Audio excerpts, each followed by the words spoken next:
Peace to the family out there. Man, I want to go. I haven't went live in a minute, but I wanted to go live this September 2nd on a couple topics just to talk about something briefly. I want to cover this Judge Mathis situation, this Judge Mathis divorce. And I actually want to cover this. There's a couple things I want to cover, but I want to cover this Judge Mathis thing because I've been getting flack from a lot of black men. I've been getting disrespected by a lot of my brothers because of my stance and my opinion on the situation with Judge Joe Brown. I mean, excuse me, Judge Mathis. I keep saying Judge Joe Brown with Judge Mathis and his wife.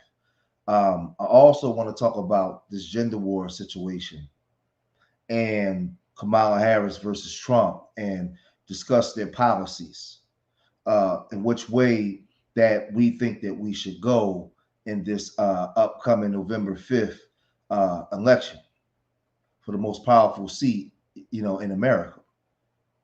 One of the questions that I posed to YouTube last week and also on TikTok, which is at about 12,000 views so far over there on TikTok, I posed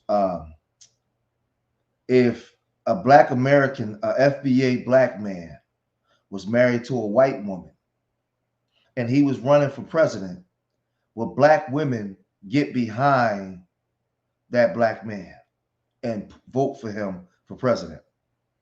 And a lot of people, the thing is, I think that we already know the answer to that question because when we live in our communities, we already know for the most part that when a black man is seen with a white woman, he's frowned upon by black men and women.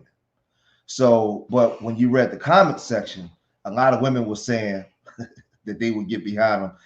They would get behind him, which we know was a lie. But they was only doing that to save face because they're behind Kamala Harris, who they're saying that she's a black woman and she has a W man. But I wanted to cover that. Another thing I wanted to cover was, and I wanted to ask the people out there, and I want your opinions. We know that in the election when Trump became president of the United States, what's going on? We know that when Trump became president of the United States, the largest voting bloc in this country is white women. And with the B2 movement going on, the feminist movement was at an all-time high. Powerful white men was being unseated, and Donald Trump was running for president. When it came down time to vote, 52% of that largest voting bloc of white women voted for Donald J. Trump. So the question that I pose in this stream today that I'm doing on November 5th, when it's time to pull those levers, will white women go into those voting booths and vote for Kamala Harris? That's a conversation that's not being had. And I'm saying that based off the history of the W woman and the way that she voted when it was time to vote. Now, Kamala Harris is a woman of color. And in this country, the W folks have been in positions of power since its inception. Will the W woman vote for a woman of color with a W husband to become president of the United States before the W woman gets there? That's a question that I'm putting out there to the people. See, they got us arguing and fighting amongst each other and our communities. The black woman and the black man is arguing. The black man is asking for policies. The black woman is saying, shut up and vote and get on board. While at the same time, nobody's asking the question about the biggest voting bloc in America, which is that W woman. Is that W woman going to support Kamala Harris on November 5th? Not even the black folks even asking this type of question. Hold on a second. It's over here real quick. Is asking that question. When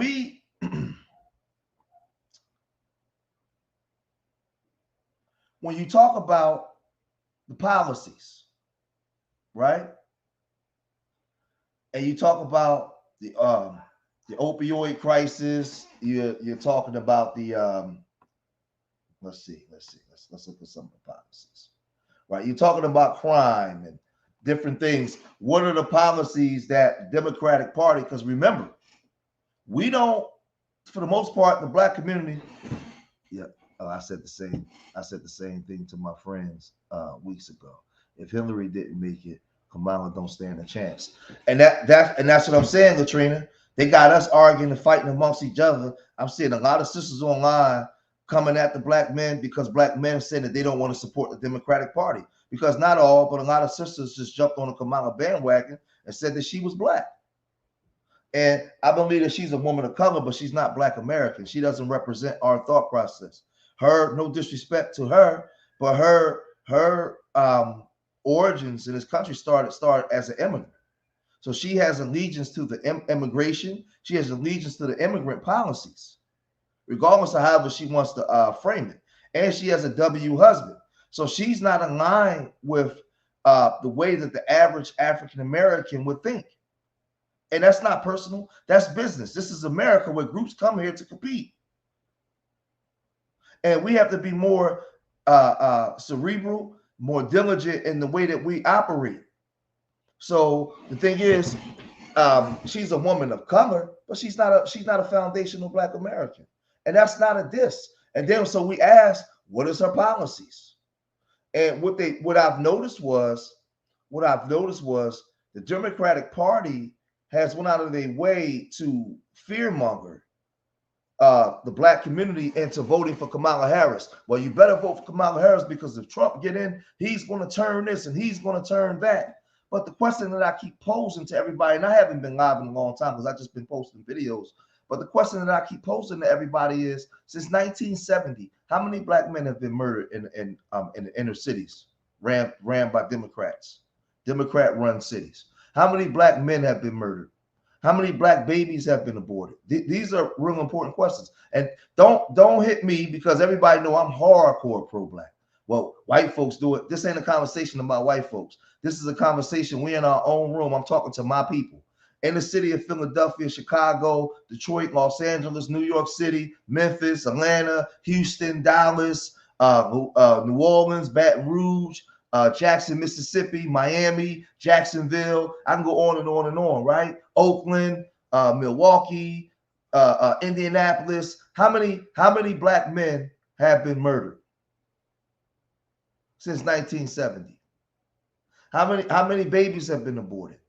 We've seen the crack holocaust, a heroin holocaust. We're being gentrified out of the communities that we live in right now. Philadelphia is leading in the fastest gentrified city in America. While at the same time, we're seeing the opioid crisis go on under a Democratic-run city. So what I'm asking is, how can you fearmonger black men and black boys into voting when they've been living in hell in these Democratic-run cities for the last 50 years? When they already had 4 years under Trump. That's not going to work. You can't fearmonger young black men who don't even think that they're going to live to be 25 into voting for Trump and to voting for the Democratic Party. That's not going to happen. Now, the thing is, what's going on, y'all? The thing is, we, for the most part, when we have these conversations, we don't historically vote for the Republicans. The Republicans don't rely on us for their vote. So this argument that we're bringing is to the Democratic Party. We're not even talking about the Republicans. We know that the Republicans historically has never supported us, even to the point where even when we were Republicans, we had to form our own Black Republican Party because the racism there was crazy. But the sad part is, within the Democratic Party, they make you believe that only one party is racist, as if we haven't experienced injustice from the Democratic Party.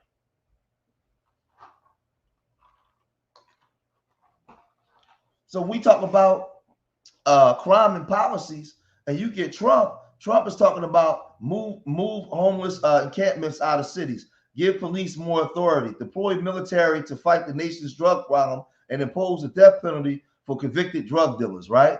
This is some of the stuff that they're saying that Trump is talking about in his policies. deliver record funding to hire and retain police officers, strengthen qualified immunity, send federal prosecutors and the National Guard into high crime communities. As President Trump granted pardons to 73 people and commuted the sentence of an additional 70. That includes former staff members and advisors. So then you get to Harris. In April, hosted reality TV star Kim Kardashian at the White House to discuss criminal justice reform after the Biden administration granted clemency to people convicted of nonviolent drug offenses. The U.S. incarcerates more than any other country. About 1 in 5 of those 1.9 million people behind bars for drug-related offenses. Black and Latino people are disproportionately incarcerated, right? And drug law reform has the broader support amongst black voters, black and Latino voters, right? Everybody makes mistakes. So this is her talking about, this is the Democrats talking about the drug policies, right? And what they want to do, right? Harris' record in California as California Attorney General, however, drew ire of many progressives during her 2020 bid for presidency. During her 7 years as a district attorney and then 6 years as attorney general, she defended the cash bail system and a pair of federal court cases, shifting course only weeks before she entered the Senate. As a presidential candidate, she pledged a wholesale overhaul of the country's criminal justice systems, arguing for marijuana legalization, bail reform, and you can clearly see that this here is basically a liberal push article, right? Hold on, let me see. I want to look at some of the policies. Let's look at the border crisis. Now I'm gonna tell y'all something in reading this. I'm gonna tell you guys something when I'm reading this. I didn't share my screen and show it. Matter of fact, I'll share the screen real quick before we get to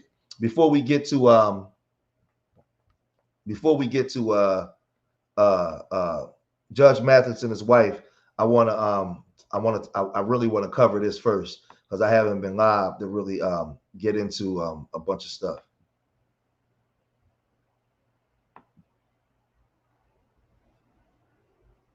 Right. So what I also want to say, when we see what's going on, Info Man, how you doing, Lorraine? When we see these type of policies, right? The Democratic Party a lot of times is just undoing what they did. Joe Biden was the drug czar.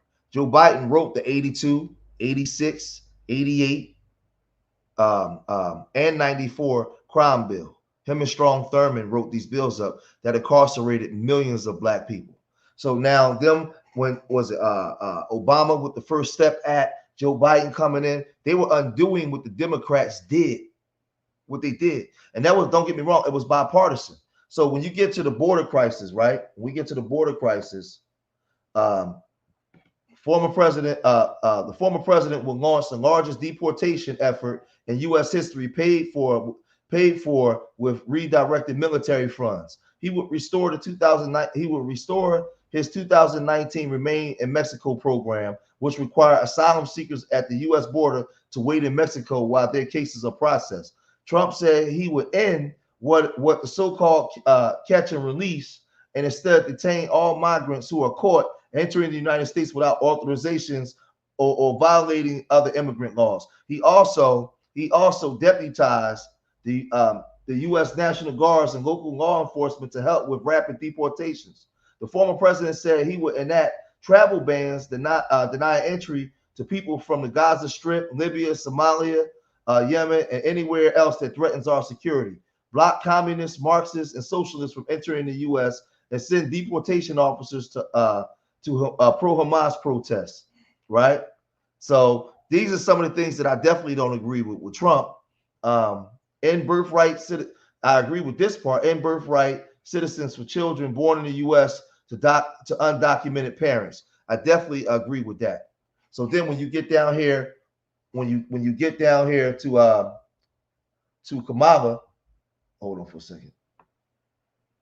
When you get down here to Kamala, it says among Republicans, and remember, this is a left article. So they're going to be more pro-Democrat in the way that they actually explain it. Among Republicans, Harris has the ironic moniker of a border czar, um, owing her work wherein she oversaw diplomacy in Mexico in the Northern Triangle as means of addressing root causes of migration.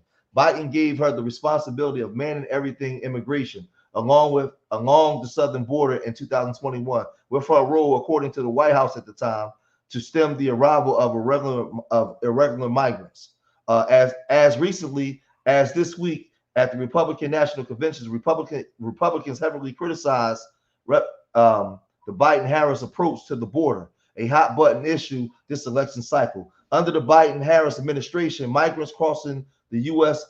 from Mexico hit record highs at the end of 2023. Now, I want y'all to remember that in 1980 was the highest record of immigrants coming in at 10 million in a clip. They came in. So they're running the same playbook right now, right? Close to 250,000 crossed the border and just December alone, 2023, surpassing the previous high of 2024 encounters in May of 2022. Also under Biden-Harris watch, Harris announced in March that 5.2 billion in pledges for private companies have been made to prop up Central American communities to deter illegals entries into the U.S. For guidance. Now, this is the thing. They destabilize these countries and open up the borders for them to come in, so that way they can take the land down there. But that's for another thing. I just wanted to just talk about. Some of the actual policies when you're dealing with this Trump versus Harris, right? We got the let's look at the opioid crisis, right? So under Trump, it says impose a total naval embargo on cartels, designate cartels as foreign terrorist organizations, order the Department of Defense to inflict maximum damage on cartel leadership and operations. Now I'm gonna say this: I agree with Trump on this, right? The reason why other groups don't want to implement this part of what Trump is talking about, because when you see cocaine, you just see cocaine. You don't see all the chemicals that the corporations make billions of dollars off of that's used in order to make cocaine. So when you start using these people as foreign terrorists, putting naval embargo acts, you start to impede and disrupt the multi-billion-dollar industry that these corporations is making off of heroin and cocaine being processed to even come into the country. So now you create a major disruption. Most people don't understand that process. That's why you have to be 10 toes down to understand. Before you get a kilo of cocaine, it starts in coca leaves, and then there's a process. So he wants to eradicate all of that. Seek death penalty eligibility for cartel members and traffickers. Permanently designate fentanyl as a federally controlled substance. Threaten China with a steep price unless it works to extend the export of fentanyl's chemical precursor. So I agree with that. So when we get to this is the last part. When we get to Harris, in May 2024, the Biden administration announced the approval of over 1.5 billion in state or tribal opioid response to funding the address of overdose crisis. Now we know that that's bullcrap, because we know with the Sackler family and how they kept that out of the media, and how they was responsible for 85% of the opioids in the country, and they had to pay a $6 billion fine. And they went on, and when they were in trouble with Purdue Pharma, they just started Rhodes Pharma, and they moved on. But nobody talked about that. You didn't see it in your media. They didn't see it in your newspapers. You had to go behind the curtain to find it. So them putting 1.5 billion in state or tribal opioid response is a bunch of crap.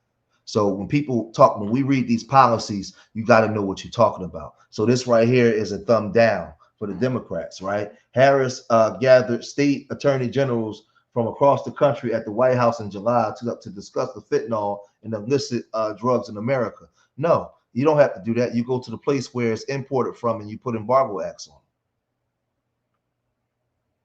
on. We recognize we recognize and have joined together today because we are facing a public health crisis, and it also therefore is an issue that must have a response that addresses the underlying public. So they want to the underlying public health concerns. So they're not in the business of really stopping this thing. That's why I agree with Trump on this aspect of it when threatened China with a steep price unless it works to end the export of fentanyl chemical precursors. Yes, you have to go after China and threaten them with steep punishment. Nothing in the Democratic policy states that. They're not going to stop it because they're making money off of it. Because I told you, in order to create these opioids, there's a bunch of chemicals and things that's set in place that these people are making billions of dollars off of that people don't talk about. You can't just make a kilo of heroin or a kilo of cocaine just from nothing. There's other things that go into that, right? Harris wants to increase access to and the affordability of Naxalone, which reverses overdoses, with the vice president calling it the difference between life and death. So it's all just a bunch of crap. So now let's go to inflation, and then Judge Mathis and his wife. So Trump is saying promise lower taxes, bigger paychecks, more jobs for American workers by enacting universal baseline tariffs that reward domestic productions and tax foreign companies. Said he would lower interest rates. Claimed to have achieved the lowest unemployment rate in 50 years, 3.5%, with 6.4 billion jobs added before the pandemic. During his presidency, federal debt held by the public rose from 14 trillion to 21 trillion, influenced by Trump and federal debt, influenced by Trump's tax cut, particularly his slashes to the corporate tax rate, according to the Annenberg public policy. So now we get to right. Oh, you said it's a new ecstasy. So now we get to Harris, right? Check this out. Shortly after taking office as vice president, now remember, mind you, this is a left-wing article. Shortly after taking office as vice president for Biden, the administration signed the American Rescue Plan. Here we go, the American Rescue Plan, a $2 trillion stimulus package that delivered checks to American boosted unemployment insurance benefits and extended the child tax credit. Inflation peaked at a four-decade high at 9% in summer of 2022, but has since rescinded around 3.5%. Congress has passed Inflation Reduction Act in 2022, which invested in clean energy that the White House estimated created 117,000 jobs and reduced American energy costs by as much as 9% by 2030, right? So Harris said inflation was a high priority for the administration. The president and our administration probably the highest priority is bringing down the price of gas and cost of living, Harris said. During her time as senator, Harris tried to get a bill passed where tax credits up to $6,000 will be available for middle and low income households. Harris also has been a strong proponent for forgiving student debt loan, spearheading the Biden administration, and move to abolish debt for several hundred thousands of Corinthian colleges. In 2017, she also co-sponsored Bernie Sanders' proposal for free college for middle class students at a 4-year public high school who also attended 2-year institutions. So this is the thing. We can look at what's going on, Big E. We can look at the policies, right? And whichever policies fit you for your lifestyle or the community are the policies. I'm going to stop sharing. Hold on for a second. Are the policies you and yours should go for. Don't just go for the Republicans because you dislike the Democrats. Research the policies, understand how they benefit you and your everyday life. Don't continue to just vote for the Democrats just because Big Mama and your parents told you to vote Democrats. Look at the policies and look at how they're going to best suit you and the communities that you live in. I'm not here to tell you who to vote for and who not to vote for. I'm telling you to take a more cerebral approach when when it's time for you to vote, so that way you have an outstanding understanding of, wait a minute, 6K is 4. Right. And see, that's what I'm saying, Lawrence. We should have an understanding for what these policies mean, right? And what they're doing. There's a lot of things within the policies of Trump that I disagree with. There's a lot of things within the policies of Kamala that I disagree with. There's some things in the policies of Trump I do agree with. I agree with the way he wants to attack the cartels and the way that he wants to punish China for this fentanyl stuff. I agree wholeheartedly with that.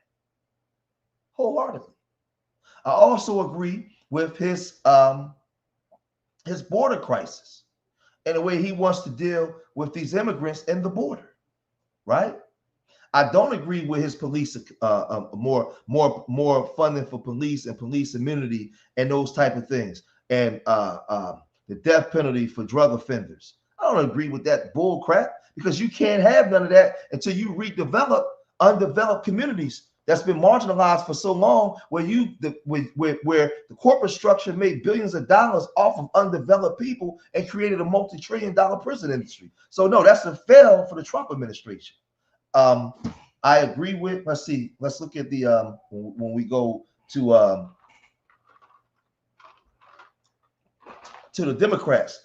I agree with their policies of undoing some of these policies that were set in place by the Democrats to put so many black people in jail. I agree with that. But there's a lot of things within the Democratic policy right now that I'm not agreeing with. And we have legitimate questions that we should ask. And see, like I tell people all the time, information man, Big E, Doug, a lot of my conversations ain't to the Republicans because we've never supported them. The Republicans don't rely on our vote to get elected. We haven't supported the Republicans for years. So my gripe and argument is towards the Democrats. Hey, I'm looking at this. This is the way that they're attacking the drug policies. What are your policies? Oh, the corporate structures that actually finance the Democratic Party are the ones making billions of dollars off of these opioids. So they're not incentivized to go after the cartels the way that Trump is saying he's going to go after them. What about gentrification? What about money being allocated for housing to stop gentrification? Now, I don't see none of that in none of the policies. And these policies are more pertinent for the black community.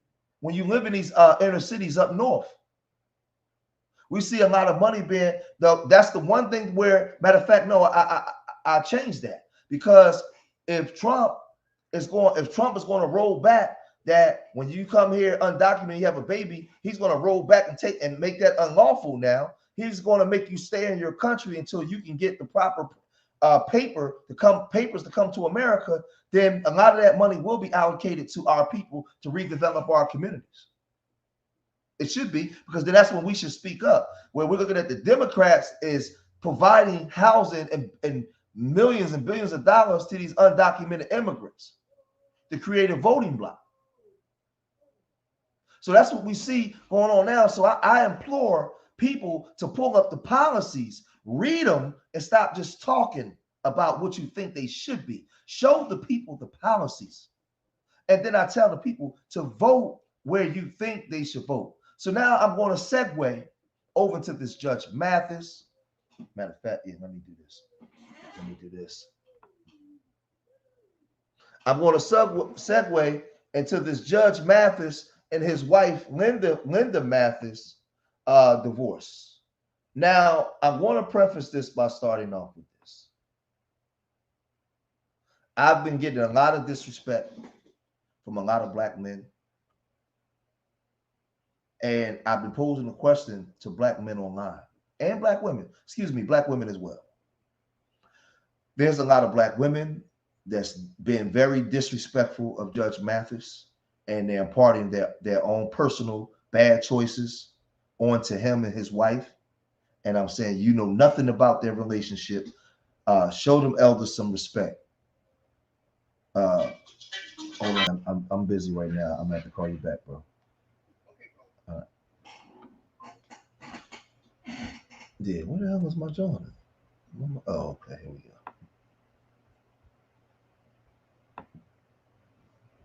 All right. So I caught a lot of flack, and I seen black men, a lot of black men being very disrespectful to um, Linda Mathis, and I took umbrage with that because for years I was online and I would hear black men talk about these black women that's giving up sex, they being unruly, they got big mouths, they're non-cooperative, they're selfish, and they're talking about the modern black woman. But see, Dub, this is a black woman that was with him from the beginning, and she stayed with him. She stayed with him for 39 years. They created whole families, a whole 4 children, grandchildren, everything. And I told black men, you can't have both sides of the argument. You can't say these black women is one way and come after these black women. And some of the arguments are rightfully so. But then when you got a black woman that actually stayed with the man, they met in college, stayed with him for 39 years, gave him 4 children. They grew old together, great together. All of a sudden, you disrespect this black woman. How? I keep telling y'all, I'm not pro-black man. I'm not pro-black woman. I'm pro-black family. I'm pro-black people. I'm pro my people. I'm not pro-black man because there's a lot of brothers that ain't crap. That's bums. There's a lot of good dudes. There's a lot of black women that are good. There's a lot of black women that ain't worth nothing. I'm pro-black family. So what I'm saying is when a girl, what's going on, Soul of Mine? Peace, brother. When you have these sisters out here shaking ass and wilding out and indulging in casual sex and saying that they don't need a man and they got unrealistic expectations. I'm from the hood. I see everything everybody else see. We already know that. We had songs like Bees Ain't It But Hoes and It. Back in the day, we already had Ho Happy Jackie. We had all that kind of stuff. We know a lot of the stuff that these out of control women do. I see them, right? Right? But now when we get to this woman who's been married, who's been out, not in the spotlight, her husband been doing the thing. There hasn't been allegations and with him or her. It's been a family. And all of a sudden she files for divorce. Now all of a sudden she's selfish, she's wrong. How can you have both sides of the argument? How can you have that the modern woman has unrealistic expectations? The modern woman is out of control. The passport bros say we got to get away from the modern black woman. But then you have a black woman that's married to a black man for 39 years. Hold them down. Give them, stay out of the spotlight. Give them 4 children, grandchildren. Hold the family down. And then she's still wrong. So what part of the argument? I'm confused. And then the second part is, you have sisters that this is a black man who's a productive black man within society, married to his black wife for 39 years, stayed by his family, took care of his family, was a beacon in the shining light of what black progressives should be. And y'all women come on here and disrespect this black elder and this black man instead of saying, I'm going to pray for him and his family. We're going to pray that they can keep that black love going and be a clean glass next to a 30 glass. No, you left disrespectful comments in my comment section, disrespecting this black man and this black wife because you just so pro woman that, and you started to put your traumas and things that happened to you. Well, I bet this happened, and I know she probably tired of this, and I know this, and I'm like, well, wait a minute, how you know any damn thing? You're not part of that marriage. You're not inside their household. How about you just say you're praying for these elders? People just couldn't say that, Doug. Because some of you out there, black men and black women, are so miserable, disgusting, vile, disrespectful, out of control. There need to be a civil war within our community because some of y'all got to go. Y'all like Scar from the Lion King. You can't be repaired. You are trifling, destructive, and worse than the W man. And it's disgusting. Because, see, a lot of y'all will tell me, because I've been married for 22 years, right? That's what y'all will tell me. George, you've been out of the dating market for too long. You don't know what you're talking about. You got to sit this one out. George, you're not part of this new wave, this new cycle. George, you out of pocket with this, right? And they'll tell me information, man. They'll tell me, Doug. They'll tell me, so am I don't know what I'm talking about. I'm not part of the modern woman in the way that the modern woman thinks, right? So if that's the truth, then how the hell you gonna come into my wheelhouse of long-term marriage and tell me how that should operate if that's not your experience? How many of y'all out there can say that you've been with a woman long enough to grow old with this woman? Watch this woman go from her 20s to her late 40s and watch her hair turn gray. Watch her gain weight. Stand at the end of a bed and watch multiple babies come out of this woman. Watch her body change from when you met this woman 22 years ago walking down the street, right? And she was in her 20s. She was in her best of her beauty. Best of her beauty. And you stay with this woman long enough to create children and grandchildren. And I told you, watch her gain weight. Watch her hair turn gray. Watch babies come out of her. Go to work to take care of your family. Wait on this woman on like hand and feet when she's pregnant, because she's pregnant with your seeds, great, give birth to your forever. If you never experienced that, then you can't even psychologically understand what I'm saying. It's not your experience. Why even speak on it? Why not just say, I'm praying for these people? How can you even have a debate or argument with me when that's not your experience? When you have to embrace sacrifice and commitment, do it when you don't feel like doing it. Going to work in cold weather for your family. Loving your wife when you can't stand it. Huh? Is that your experience? Oh, no, y'all just broke up. When things got hard, y'all just broke up. Y'all just went and made babies and didn't care anything about the child. All y'all cared about was how y'all feel, and y'all just parted ways, and then y'all went and made other families and more children with more people. That's what y'all did, right? But then y'all got all the mouth and speaking on actual people that's been doing this thing. 10 toes down, right or wrong, weak or strong. And then y'all come into my comment section and want to argue with a brother that's been promoting this since I've been online, promoting family. So what I asked them information, man. I asked them, Doug, how come y'all just can't pray and hope the best for Judge Mathis and Linda Mathis? They got all this stuff to talk about because y'all so stuck into this gender war against each other. I keep telling you, this generation talk too damn much. Y'all run y'all mouth too much, but nobody wants to really do the work. The black man says that the black woman is out of control and this, that, and the third. The black woman say that the black man is lazy and selfish and don't want to do nothing. And the both of y'all just talk too much and run your mouth to anybody who's willing to listen. But look at the decisions that y'all make. Look at the way that you choose your mate. Look at the way that you choose to view masculinity. Because in the black community, black men are taught that masculinity is with the head below the belly button, not the one above the neck. Not his ability to think, not his ability to reason, not his intellectual ability to create and manifest things that benefit and push the community forward, push our people forward. That's not considered masculinity. Masculinity in our community is how good my sexual prowess is. And then the woman pick a mate based off of how he can make her orgasm or his sexual prowess and not his ability to produce. But then when you exercise that type of behavior, you exercise casual sex within the community, right?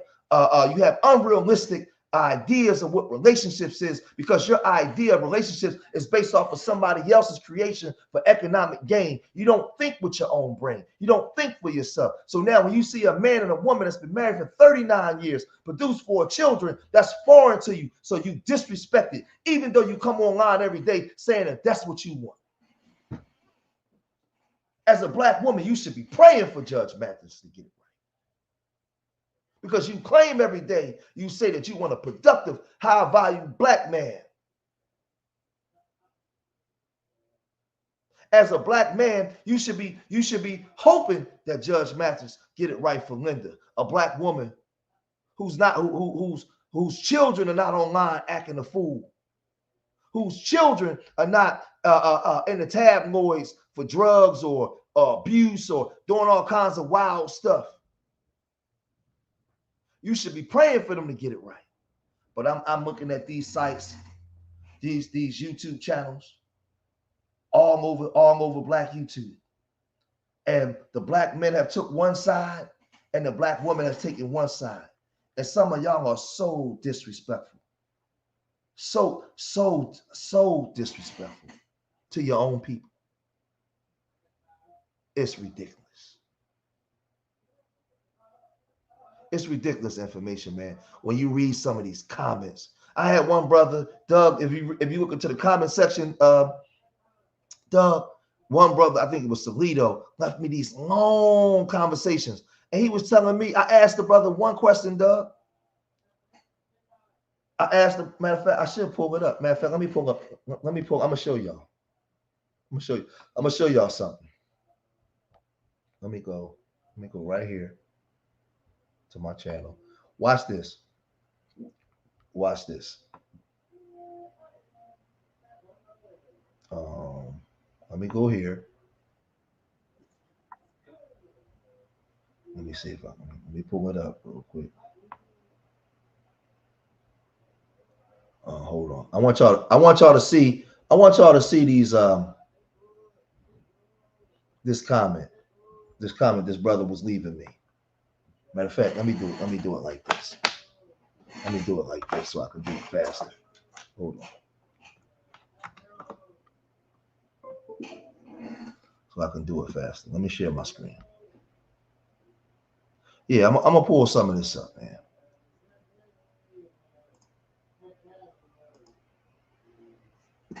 Right? So now, hold on. That's you right there, Doug. You see, my brother Doug, because Doug is a man. He said, Dr. Deacon Bishop George, you and your family is an inspiration, right? Now I want y'all to see this, right? In this video that I made,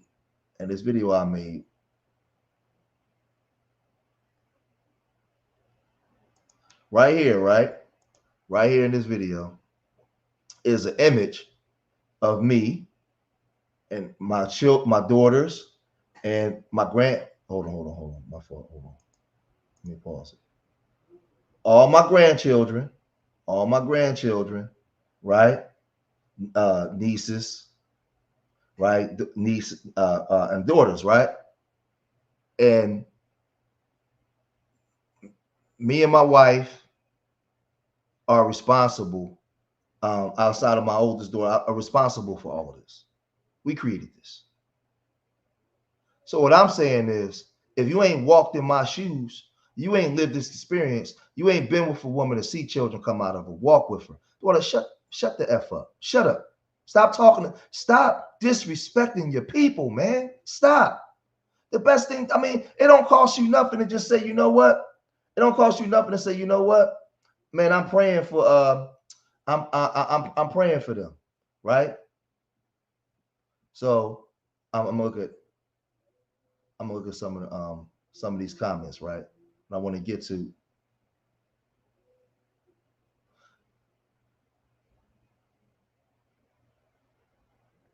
Wait a minute. Here go a woman. After 39 years, no faithfulness, being ignored, not looking to stick around to just be a nursemaid, cook, helpmeet when it's not being reciprocated. You can be miserable by yourself. And this is the thing. How does this woman even know that that's the case? Because we so caught up in the gender war that we lose sight of the mission. So there are good men in every race, and at every age, she doesn't have to settle like our great grandmother did. Two, most men don't understand that women at a certain age rather leave a single sexless life. Now, this is the thing with Bella. How do you know this? Y'all don't know any of this. Any of this. For her to walk away from 39 years means she was sick of him. That's obvious. How do you know? This is our people. This is our people. Right? This is a brother. She looks evil. She looks evil. If she takes him back, he will kiss her butt and make her the happiest woman in the world. What's wrong? What's wrong with kissing your wife's ass at times? And what's wrong with kissing your husband's ass at times? That's part of give and take in a relationship, because there's ups and downs in relationships. And sometimes I do things wrong or may get out of pocket sometimes, where I got to come back and apologize to my wife or my family and do things in order to make things right. That's part of relationships. That's part of relationships. That's the rigors of life. That's the ups and downs of relationships. What the hell are y'all talking about? That's why most of y'all are single moms, or y'all got a bunch of damn kids and y'all in court, because y'all don't understand sacrifice. Look, damn if you do, damn if you don't. Pick your poison, money versus time. Hold on. I'm trying to find this one dude. This is my homegirl right here. I know that's right. People come up with all types of craziness. I say after 39 years, maybe try separations first. Why get a divorce, especially if he's not physically or mentally abusive, right? So you had, then you have another one, Nita Diaz. Maybe she's just tired and fed up. She may not even be interested in another relationship. She just want peace and quiet to herself. Oh, here we go. Here we go right here. Here we go right here. Good evening, Brother George. I always value your opinion and wisdom. I think maybe I don't have enough perspective. That being said, it seems like you can't do anything right with some women, right? Now they're attributing to this modern conversation to my generation. My generation of women were different. The generation of men were different. We're in a social media clique, unrealistic, crazy way of thinking times, right? He said she allegedly was there since the beginning and knew how he was, what aspirations are. All he did was work, and all the work he did in the community, saving lives, and all that. It's not like he's cheating or anything. Just hustling to some people. Enough is just enough sometimes. I've learned that throughout my existence, I think she's dead wrong. So let me tell you something though. My first allegiance is to my wife and my family before anybody outside of my house. And I want you black men to understand something too. When y'all make the statement that she knew what his job entailed, I get that. But some of the things that I do, I can't do it without my wife's support. There's things that my wife does behind the scenes that allows me to do the things that I do. There's things that I do for my wife behind the scenes that allows her to do. So if you see Judge Mathis working and doing all these things, she's taking care of the children. She's holding the family down so that way he can do that. So don't denigrate or marginalize the wife for that part. Y'all got to stop doing that. That's how I know that y'all don't know anything about the sacrifice and commitment that's made in order for a union to actually progress. Y'all don't know what y'all talking about.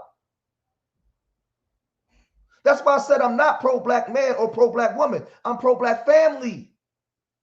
I stood and watched babies come out of my wife. I watched my wife when I met her when she was 27. Now at 48 years, 48 when she's 25. I see her now. She has gray in her hair. When I met her, she was young and vibrant. I grew up and grew. I met her at an adult, but I grew older with this woman. That's a different type of experience. So I commented back and I said, that's your opinion. I respect it, but there's two sides to every story. She also gave him 39 years. He said she did. That's also from our perspective. From her perspective, she probably see it like I put up with this for X amount of years. She wasn't happy. Then what? He writing all of this stuff, right? But mind you, I asked my brother, I said, have you ever experienced this? He said no. So information, man, if he's never experienced this, how do you have an opinion on something that you never experienced? Right? So I'm not going to read the whole thing, but I'm going to go through it. But I'm reading all this to make a point, right? She wasn't happy with it from the beginning, and it was his career. It's been something he's been doing since he was young, but they was together since they was young. We go to work every day and are expected to put up with certain things all the time to preserve our jobs. Normal-minded people don't quit. So I said, because he said a lot, right? He said a lot. He said, we don't let them get to 11th to 12th grade, then let them drop out and say, hey, you went to school for 11 years. So he talking about leaving your wife, right? I said, if you don't mind me asking, have you ever been married? If so, over 10 years with children, grandchildren involved, and grandchildren involved. It's different when you actually live the experience, my brother.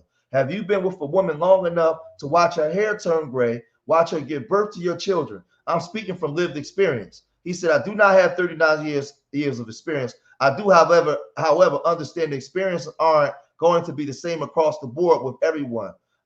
Everyone married for over 39 years. Case in point, you and Judge Mathis, both married very long time, yet different results. You're still married, he isn't. But this is the point I'm making. You haven't lived that experience. So ultimately, I just went down and said, he is still married. Inside marriages, there's ups and downs, just like everything else. But we always work it out at the end. How about you just pray for this black couple and wish them the best instead of projecting an argument you've never experienced yourself relax. No need to keep commenting. If marriage isn't for you, that's okay. But it's nothing wrong with just wishing the best for these two, right? So and when you read, the divorce can be a blessing in disguise. Linda Mathis wants her freedom papers after 39 years of marriage. I'm sure she gave Greg, well, she was cussing this dude out, calling him all kinds of names, everything. She was calling him all kinds of names and everything. So I just shared that, and I'm saying all that to say that you guys today, if you don't want to get married, cool, but don't interchange the elder, because see, y'all always tell us we not allowed to speak on y'all stuff because we've been married for too long. We've been out the game. We don't know we're stupid. We don't know anything about today's market. So why y'all got so much opinion on yesterday's market? I'm live, bro. I'm gonna call you back. Why do y'all got so much opinion on yesterday's market? I really don't understand. Just look all around. Look all around social media and listen to what these people are talking about. I mean, I have yet. Modern women and men are different. See, what I'm going to put this up because I want to comment on that because this is the thing. I agree with you, brother Thor. Modern women are different, but would you concede that modern men are different too? See, in a house of dysfunction. Matter of fact, let me show y'all this. Let me pull this up real quick.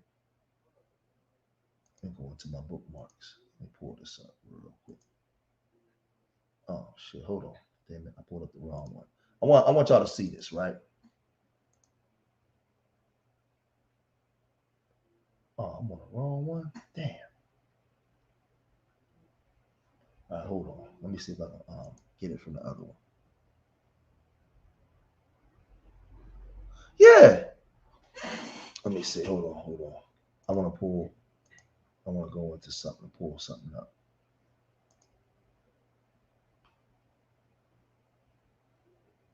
How do I hold on. Let's see, I had this article. And hold on. I'm coming, y'all. I'm coming.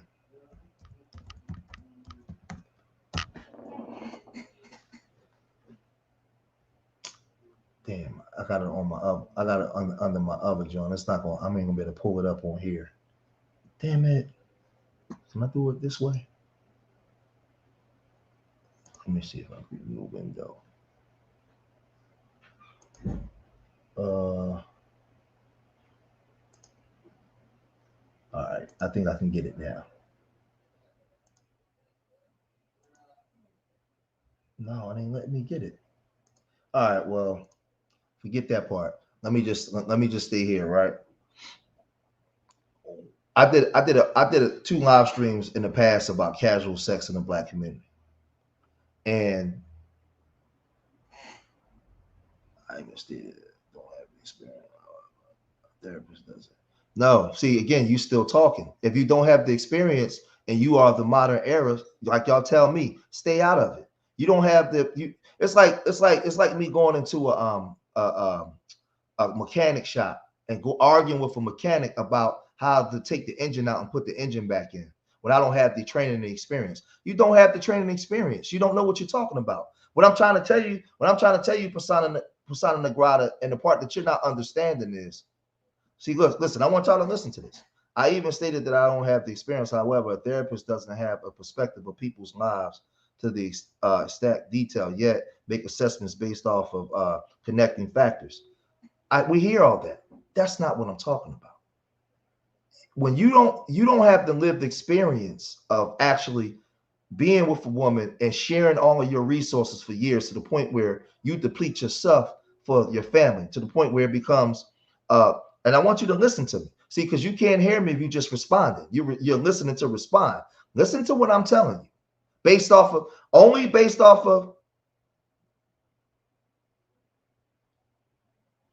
yes, but see, that's what I'm saying. This comment right here is what I'm talking about. And I want everybody to see the comment. Right? Yes, Brother George. Now I want you to listen to me for a minute. Listen to me. No, I don't want you to be sorry. We're not, just because we disagree, you're not an enemy. I'm not cussing you out. We just disagree. I want you to listen to me, though. I want you to listen. I'm giving you some game. I want you to listen to me. Right? I'm gonna show you something. I'm gonna show you something. I'm gonna show you something. And I want you to listen, because I'm giving you some big brother wisdom for a minute right now. Right? I'm gonna give you some big brother wisdom for a minute. I'm gonna go back here again. Right? And this is what I'm based off of the topic, nothing else. I'm coming from this experience. What I'm telling you, when you look at Judge Mathis, he was married for 39 years. He had a woman that stuck by him when he had nothing.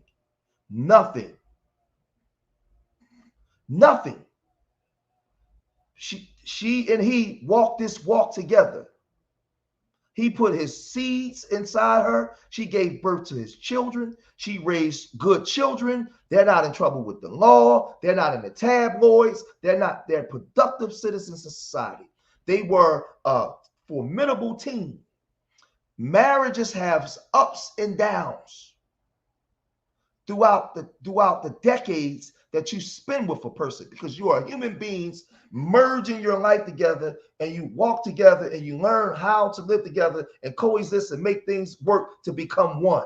So you become evenly yoked. You become one. So I'm saying all that to say, if this is not your lived experience of every day going to sleep, waking up, going to sleep, waking up, this experience, you cannot understand or speak to this. So what I'm saying to you, my brother, is a lot of people is condemning him or her and having an opinion based off of something that's not their lifestyle. How many of y'all can say y'all stood at the end of a bed and watched a woman give birth to your child, that you rubbed her stomach, you went to the store for her, you fed her, you propped her feet up, you did all these things because she was, and nursed her until it was time for her to give birth to your child. Then you went to work and you took care of her and your child. And you have these, look at the numbers going down when I'm speaking about this. When you have these lived experiences, and then another one comes, and then another one comes, and you're living this over time, right? And next thing you know, you look up and it's 10 years, and 10, 15 children start having children, grandbabies coming in. You're standing there right there, and you're responsible for all of this, right? As a man. And then the woman is also responsible for this. You have a different perspective. Your argument is different. So what I'm saying to you is, I'm not telling you, Persona, that you can't have an opinion, but what I am telling you is, when you don't have the lived experience, your thought process is going to be different from the people that actually did this. Because I'm going to tell you something. All over Black YouTube, y'all commit verbal genocide on each other every day in front of the world, the Black man and the Black woman, about what you ain't doing, what you should be doing, how big your mouth is, how selfish you are, how you this and how you that. But then when you see brothers and sisters that's actually fighting every day to do it right, y'all come over and argue with us as if we don't know what we're talking about. When we're the ones presenting the image of what you said that you wanted. Us trying our best to do it right and raise productive children and be the light in the dark room. We got to go back and forth with people that's not doing it. It don't make sense. That's all I'm saying. That's all I'm saying. It don't make sense. Because I've been on panels. I've been on panels where I've seen brothers come up, disrespect sisters. Sisters come up, disrespect brothers. And I'm like, okay, cool. I've seen what sisters say that they want from the black man, what they need from the black man. But then I also seen them make bad choices. And the minute they choose, and then they want to blame everybody else. I seen black men make bad choices in the mates that he choose, and then want to blame everybody else. But what I'm saying, Prasanna, to actually be in a relationship with a woman and be with a woman for a long time, listen to me and don't let people tell you it's real hard, bro. It's a hard job to actually be responsible for people outside of yourself. It's a real hard job. It's a real hard job when you got your own mess that's unresolved issues within your own life, and then you bring in a woman that got her own unresolved issues in her own life, and y'all mesh these families together, and you working every day to try to make it work, and in a climate that's anti-marriage, and you're able to survive that, raise children, grandchildren. The black community should give the Mathis family nothing but the utmost respect. But a lot of y'all are not you, Prasanna, but a lot of y'all are disgusting, vile, disrespectful hypocrites. Because me and Information Man on a Sunday Rumbles will be on there defending black women's honor and brothers' honor. And now all I'm seeing, right. That's all I'm saying. That's all I'm saying, Prasanna. And watch this. You got 7 years in, and you doing it. You trying your best. It's hard, man. But don't make no mistake about it. That woman is with you too. Y'all walking together. Imagine somebody else that's not doing what you doing, but talking shit and got an opinion. But they can watch this, Prasanna. They can get up and leave at any time they want. They can go choose another woman. Look at the numbers going down because I'm talking accountability and responsibility. This is the black community. And this is why I don't do live streams too much anymore. I just do uploaded videos.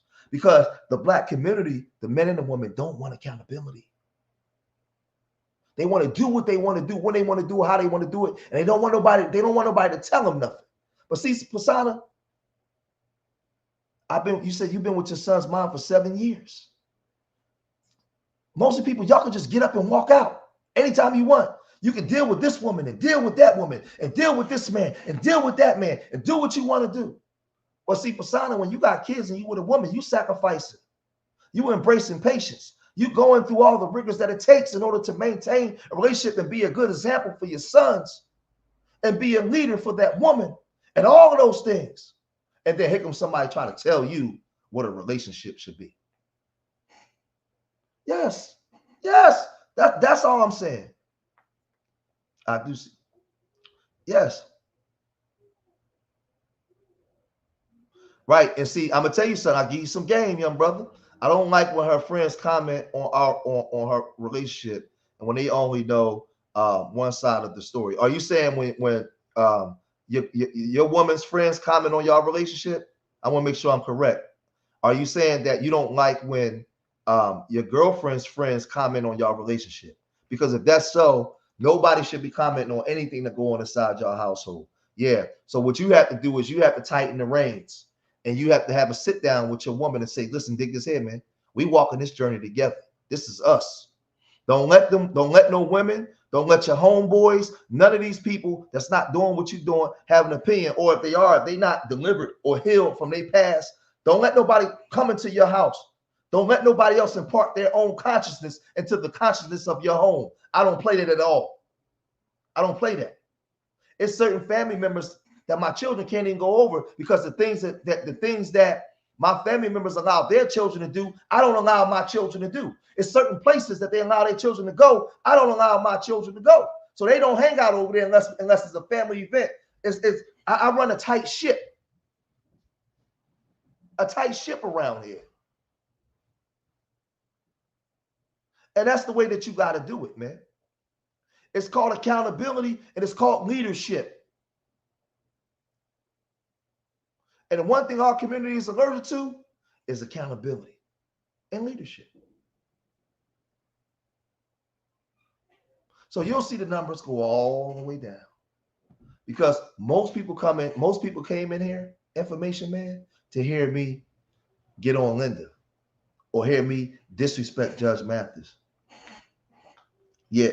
If you don't mind me asking, Prasanna, how old are you, my brother? We have a lot of work to do. This topic just emotionally touched me. Right, because I don't understand this divorce trend. To leave someone because you changed. Right. But that's the point. But that's what I'm saying. Like, there's a lot of things that go on in relationship. If you mind me asking, how old are you? Okay. There's a lot of ups and downs in relationships, my brother. And the thing is, we got to make sure that we're healed from certain things, right? There's a lot of ups and downs. Relationships, I'm gonna say this like I say to everybody. Relationships are not promised to you, not something that's promised like life or death. It's something that you got to fight for every day. There's always challenges. Me and my wife, man, we went to Elder Barge concert yesterday. Elder Barge and Joe and Kenny Lattimore, man, we had a ball, man. We had a ball. You know, y'all gotta have dates, man. Go out, man. Y'all gotta have intimate times together, man. You gotta make sure y'all making time for y'all. And man, listen, y'all happiness has to reign supreme and come over everything, man. People come on to here to see me to run over here because they want to see. They want to see hold on. They want to see me getting at the black woman. They want to see me disrespecting disrespecting Sister Linda. No. See, the thing is, even with you, Prasanna, you've been with your woman for 7 years. If you was going through something with your woman, the first thing I would do is say pray for them. I wouldn't come on there and say what that woman's doing something wrong or that man, because I don't know what's going on inside your relationship. I don't know. So the only thing I can do is pray for y'all to be together and be the examples for those two boys that y'all got raising, and be the light in the dark room. Work it out. Relationships are tough. That's part of relationships. Figure it out. Work it out. You think that in all the 22 years I've been with my wife, I never contemplated divorce? She never contemplated divorce. We never had drag out arguments where I said, you know what? Or she said, you know what? I'm done. I'm done. I can't do this no more. Yeah, we had them arguments. Absolutely. I can't do this no more. And now my youngest son, he's 16. He at the age now when he sees certain things, that's not right, man, he comes in and he voices his opinion. When he sees certain things that ain't right, he goes and he voices his opinion. So it's wait a minute, I'm trying to find something. I'm trying to put something on here real quick for y'all. I want y'all to see something. This girl got pregnant without losing her virginity. I want y'all to see something. You said your grandparents was the last married couple. Yeah, so it's nothing wrong with us working it out, but I just want people. Hold on, man. Why does they put this long ass commercial on this thing, man? I want y'all to see something real quick because I want to make a point to you, Prasanna.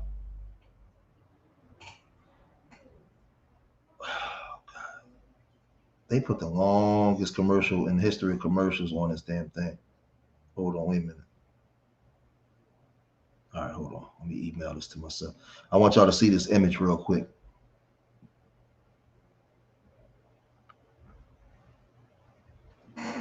Let's see if it come. Let's see if it come right up. Let me go to my email address real fast. 'Cause I want y'all to see this.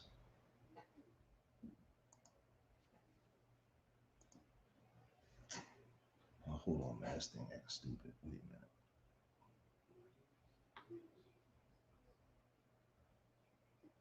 Oh, there it go, right there. Now let me share my screen real quick. This for you, brother. You see ad revenue.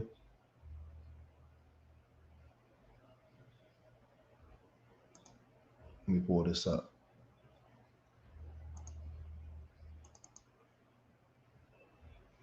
So let me share my screen again one more time, real quick. I'm gonna show y'all something, right?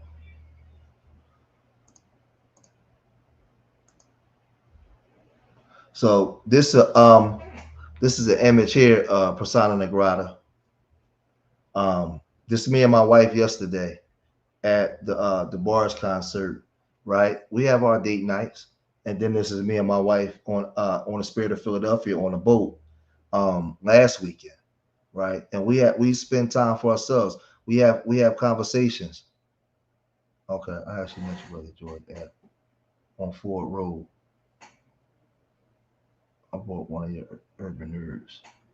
Uh, okay, that's what's up. That's what's up. And I tell you, Pasana, this is certain things that you need with you and your woman. Like last night, this was us last night at a concert, right? Um, Last week, this was us on the Spirit of Philadelphia. You know, spending time with each other, dating again, keeping it fresh, having conversations, seeing where we are, um, having those emotional conversations of the ups and downs and all those kind of things. That's what it takes. Judge Mathis said that he got so busy in his work that he was out of town for 3 weeks at a time, all kinds of things, and he was shirking his responsibility to his wife. He admitted that. He said that. When you're in a long-term relationship, we have a responsibility to each other and to cover each other. So I have a responsibility to my wife, just as well as my wife have a responsibility to me. So even with the work, I still have to make sure she's good and cater to certain things. So all I'm saying is to people out there, um, all I'm saying is to people out there, it don't cost you nothing. It don't cost you anything. Uh, we said we on Ford Road. I'm trying to think where Ford Road at. Oh, that's up there on that's by City Line Avenue, Ford Road. I think that's by City Line. It's nothing wrong. Hold on. It's nothing wrong. Yeah, yep. It's up there by City Line. I'm trying to picture your face. It's nothing wrong with praying for your family, praying for them, and just wanting the best. What's wrong with wanting the best and wanting people to be successful? What's wrong with that? What's wrong with wanting to hold things down? Like I don't understand. I don't understand why people. Oh yeah, that was a couple years ago. Okay, yeah. I remember you. Yep. Yeah, I was going to pick up some shirts. Actually, that was like, man, that was almost 3 years ago. You was walking out the building. I was walking into the building. Yep, I remember you now. Yeah. What's going on, my brother? Yeah, and that's what I'm saying. Like a lot of these people that come online, man, they know that it's a lot of money. It's a lot of money involved in indulging in the gender war. There's a lot of money in banging on each other. There's money in critiquing a black woman for everything that she do wrong. There's money in critiquing a black man for everything that he do wrong. But nobody. The solutions are get away from the black woman, be a passport bro. Um, uh, don't be married. The solutions are from women is go swirl, go through this. Everything is to be anti each other, and that's what's being promoted to our people. We're not promoting family. We're not promoting tough it out. We're not promoting getting the therapy or getting the things that you need in order to maintain a relationship. We're not promoting none of that. We're not promoting family stuff. That's why I do stuff. I do stuff like this in the community. Hold on. We don't just come talk about it. We do it. That's why I do stuff like this in the community. As a father, as a grandfather, as a husband, as a man. Because I was taught by a man, my father. I was taught by other men in my community, even when I was doing wrong. So we do stuff, we develop things for the children to redevelop our children. That's why you don't see me online committing verbal genocide on the black woman or the black man. I told y'all, I'm not black woman, pro-black woman. I'm not pro-black man. I ain't none of that. I ain't none of that. I'm pro-black family. If you're a black woman and you out of pocket, I'm going to get at you. You a black man and you out of pocket, I'm going to get at you. I'm going to get at you. Because we promote not being together, but we still promote having sex.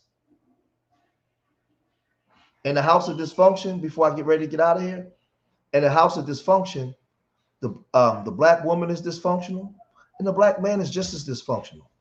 What I've noticed is, yeah, I gotta go run my 3 miles today. I didn't run it. I haven't ran in 4 days. So today I gotta run 3 miles. What I've noticed though, Doug, online the information, man, is there's a lot of conversation about how dysfunctional the black woman is. And it's like all the men in my family are dead. So I never really seen a functional relationship aside. Right. And you know what, Prasanna, I'm so glad you just said this. This end part right here, I've never seen a functional relationship outside of my grandparents. And this is why I said a lot of times we have to learn how to do that. And it takes sacrifice, it takes commitment, it takes understanding, it takes embracing patience. It takes a lot of stuff because a lot of times, Prasanna, as black men and women, in order to remain in a great relationship, we got to overcome ourselves, brother. We got to overcome the pain of our past. We got to overcome we got to die to a lot of ourselves, man. And a lot of people online don't understand this. They got big channels. They sound good when they talking, but that stuff ain't worth nothing when it's time to apply it because they're not a living testament of what they're talking about. They're not. They're not a true living testament to what they're talking about. Hold on for a second.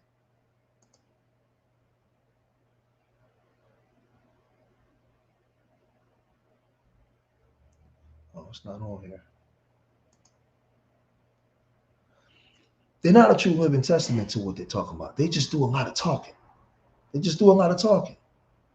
They don't live, they don't have the lived experience and they can't even show it to you. They don't show it to you. See, channels like mine, there's no money in being a married man, black man to a married black woman, taking care of your children, doing things with other kids in the community, having programs set up for children, developing the children. Black people don't care nothing about this. No, not in a lot of spaces. No, what's profitable is Judge Mathis' wife filing for divorce, and everybody can talk about it and make money off of it. Everybody can do live streams on it. Everybody can criticize. But the actual black people that's doing the things that these people say that they want, ain't no money in that. Nah. I just took 47 kids to Washington, D.C. last Saturday. We didn't get no donations from nobody to say, keep going, brother. Maybe we can get a chapter in our city. No, they don't support this. I got to go sit down with white folks in order to bring resources back. I have some black folks that support it, but for the most part, absolutely not. No.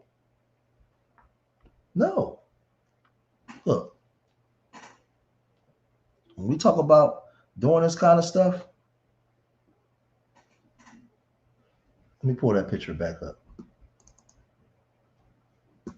Look, let me show y'all something. We talk about doing this, and we ain't just talking.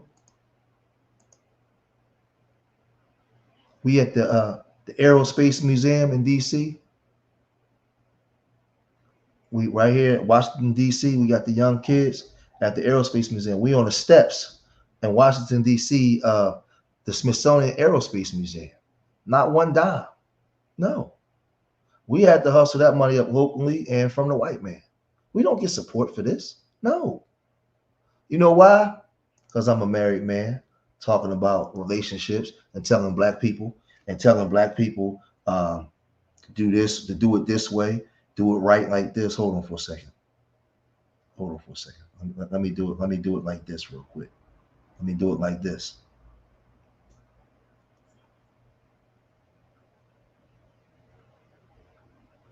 Let me do it like this real quick. Watch this. Let me put this on here real quick. One. I'm trying to find a picture of me. 2. Hold on. 3. Hold up, y'all. I'm coming.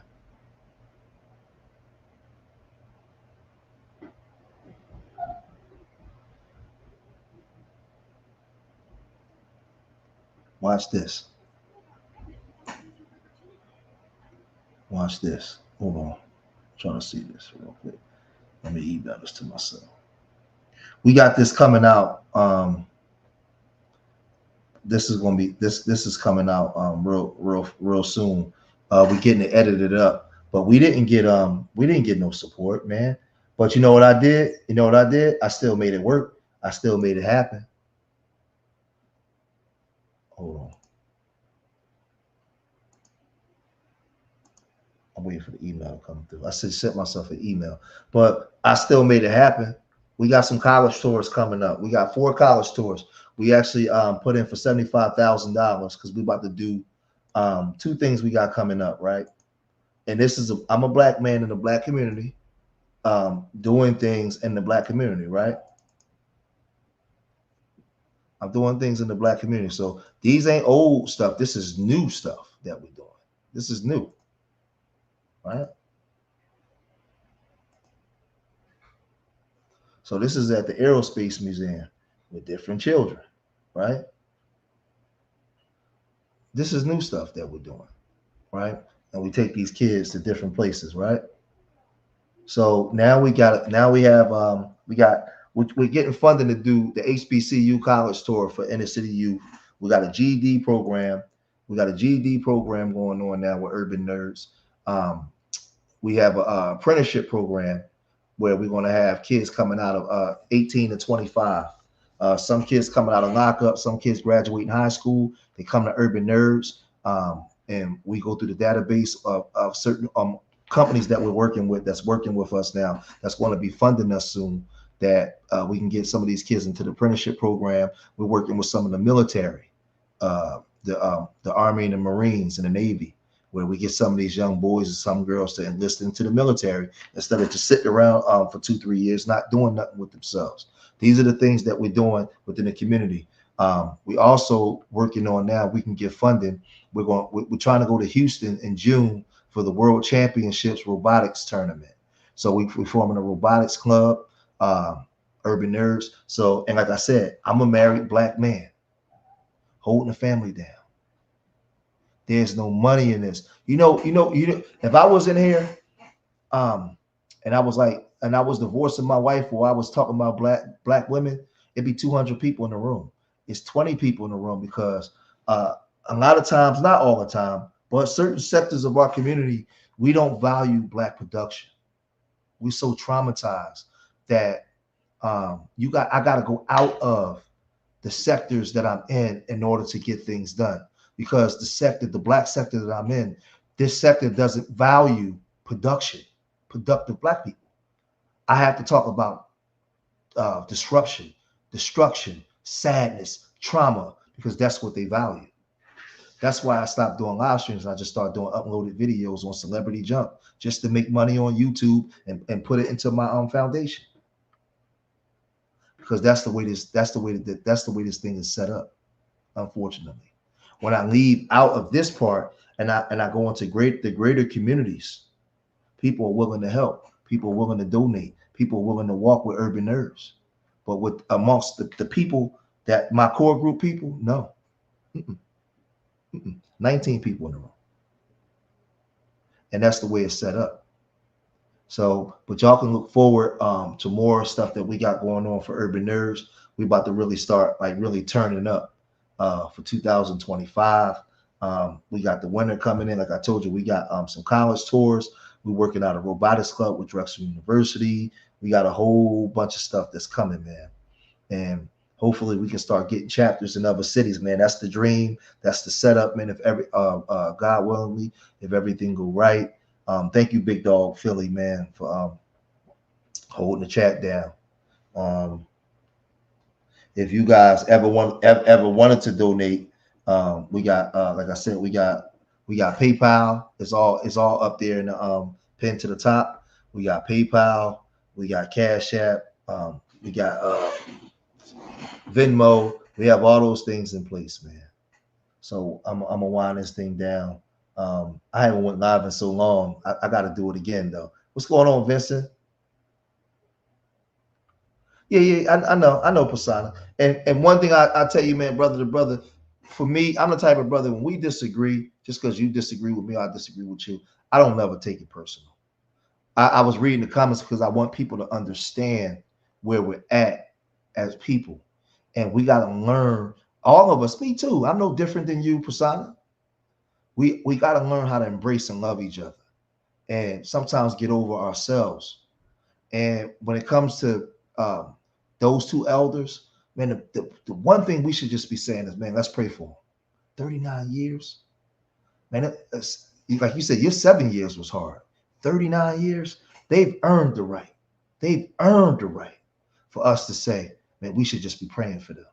They earned that right. They've earned the right for us to respect their privacy. They've earned that right. You know what I mean? You know, but a lot of us are so disrespectful and vile, we don't even get it, man. We don't even understand. So I'm gonna get ready to get up on out of here, man. Remember, I love my people more than they hate themselves, and I pray to the universal creator most high that these words are enough to inspire you. These words are enough to make you look at yourself in the mirror and make change. These words are enough to make you look at your children and know you have to make change. I hope that when you came here for information, and when you leave here greater than what you was before you came. You leave here edified. I hope that you share this information on all the social media mechanisms that we use to get the message across. It's time that we start having these conversations about love, about sacrifice, about commitment, about friendship, about hardships, the things walking together, all of the things that we will have to do in order to obtain, maintain, and sustain a great relationships with each other.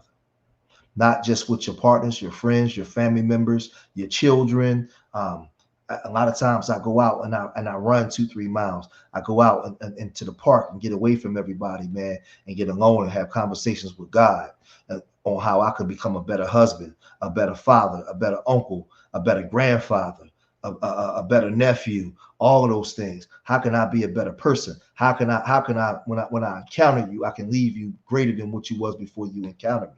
I try to elevate my intelligence, elevate my mindset, my heart, clean out all of the garbage that's been in there. I go out and I run and I talk to God. I get away from everybody, separate from everybody. I do this all the time in order to become the best version of myself, in order to become better. Am I perfect? No. I have my blow-ups. I have my times. I get on my wife's nerves. I get on my children's nerves at times. I'm far from perfect, but the Lord ain't through with me yet. And I acknowledge my shortcomings, and I work every day to overcome those shortcomings so I can overcome me. So that way I don't pass down the scourge of generational curses, that my family, my sons, my daughters be binded and bounded by these generational curses that y'all got me preaching. God darn it. Y'all got the bishop coming out. I don't want them to be bonded by my mess of what I passed down to them. I want them to have a different outlook from some of the garbage and some of the things that I've experienced. And I want to pass on greatness and positive vibes and high achievements and a mindset and the idea of I can. That's what I want to pass down to my children. That's what I want to pass down to my grandchildren before I'm called home. These are the things that we should be striving for. These are the things that we should be striving for every day, every single day, striving to be better. And when I see people just, it's hard. It was hard, Jay, for people to just say, when I was asking the question, why you just can't pray for them? Man, I ain't doing, whoa, slow down, player. Slow down, sister. Why is it so hard for you? Because they can't even pray for themselves, let alone pray for anybody else. Not realizing that you passing this stuff down. So I'm mindful of how I talk to my wife. I'm mindful of how I deal with my children nowadays. I'm mindful of what I eat, the way I take care of my body, the way I view myself. I'm consciously aware of these things in order to be better, because you're not recognizing who's watching you, who can see you, who's emulating you. So we work every day. We work every day to change, to become the best version of ourselves.